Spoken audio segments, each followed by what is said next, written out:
बोल सांचे दरबार की जय। तो आज मैं आपको, जैसे कि आप जानते हैं कि मैं रोज़ ही माता की कथाएं डाल रही हूँ और 4 कथाएं तो डाल चुकी हूँ और 5वीं कथा जो है आज स्कंद माता की सुनाऊंगी और कौन सा मंत्र जाप करना है ये भी बताऊंगी, जिससे हमारी संपूर्ण मनोकामनाएं पूर्ण हो।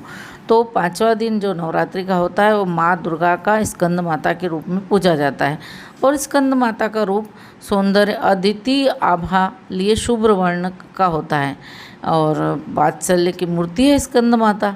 मान्यता के अनुसार संतान प्राप्ति हेतु माँ स्कंद माता की पूजा की जाती है, यानी जिनको संतान की प्राप्ति करना है उसके लिए वे माँ स्कंद माता की पूजा करेंगे। पहाड़ों पर रहकर सांसारिक जीवों में नव चेतना का निर्माण करने वाली स्कंद माता की जब कृपा होती है ना, तो मूढ़ से मूढ़ व्यक्ति भी ज्ञानी हो जाता है। और ये जो है स्कंद माता की आराधना करने का जो मंत्र है वह इस प्रकार से है। सिंहासन गता नित्यम पद्माश्रित कर द्वया शुभ दास्तुत सदा देवी स्कंद माता यशस्विनी। कि ये जो मंत्र है यही बीज मंत्र है यही मंत्र है जो कि हमारी स्कंद माता की उपासना के लिए हम करते हैं और इससे ही संपूर्ण मनोवांछित फल हमें मिलता है। तो स्कंद जो थे वो कुमार कार्तिकेय की माता के कारण इन्हें स्कंद माता नाम से भी जाना जाता है। इनके विग्रह में भगवान स्कंद बाल रूप में इनकी गोद में विराजित हैं। इस देवी की 4 भुजाएं हैं, मतलब इनकी गोद में जो है वो भगवान स्कंद जो है बाल रूप में विराजित हैं और इनकी भुजाएं जो है वो 4 हैं। ये दाईं तरफ की ऊपर वाली भुजा में से स्कंद को गोद में पकड़े हुए और नीचे वाली भुजा में कमल का पुष्प है और बाईं तरफ ऊपर वाली भुजा में वर मुद्रा में है और नीचे वाली भुजा में कमल पुष्प है। इसका वर्ण एकदम शुभ्र है। ये कमल के आसन पर विराजमान रहती है, इसलिए इन्हें पद्मासना भी कहते हैं और सिंह इनका वाहन है। तो अब कार्तिक जो स्कंद माता की जो है कार्तिक स्वामी की माता जो स्कंद माता है उनकी कथा इस प्रकार से सुनिए। कुमार कार्तिकेय की रक्षा के लिए जब माता पार्वती क्रोधित होकर आदि शक्ति रूप में प्रकट हुई तो इंद्र भय से कांपने लगा और इंद्र अपने प्राण बचाने के लिए देवी से क्षमा याचना करने लगे।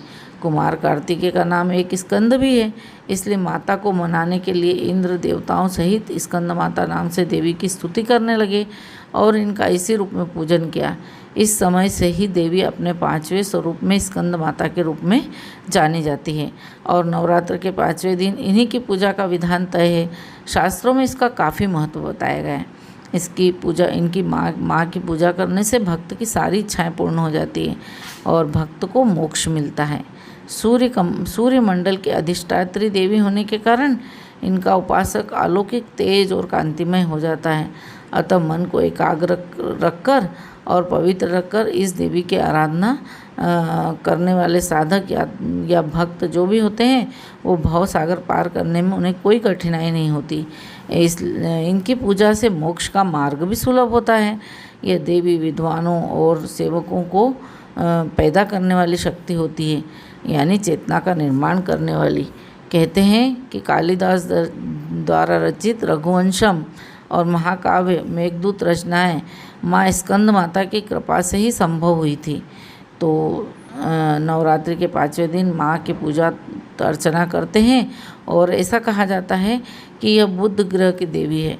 जो जातक स्कंद माता की पूजा अर्चना करते हैं उसकी कुंडली में बुध ग्रह की स्थिति बहुत मजबूत हो जाती है। जैसा कि मैंने पहले ही बताया था कि अगर माता की उपासना करता है तो मूढ़ से मूढ़ व्यक्ति भी ज्ञानी हो जाता है। तो यही स्कंद माता की कहानी थी और माता की कृपा सब पर बनी रहे, इसी उम्मीद के साथ जय श्री कृष्ण, जय माता की।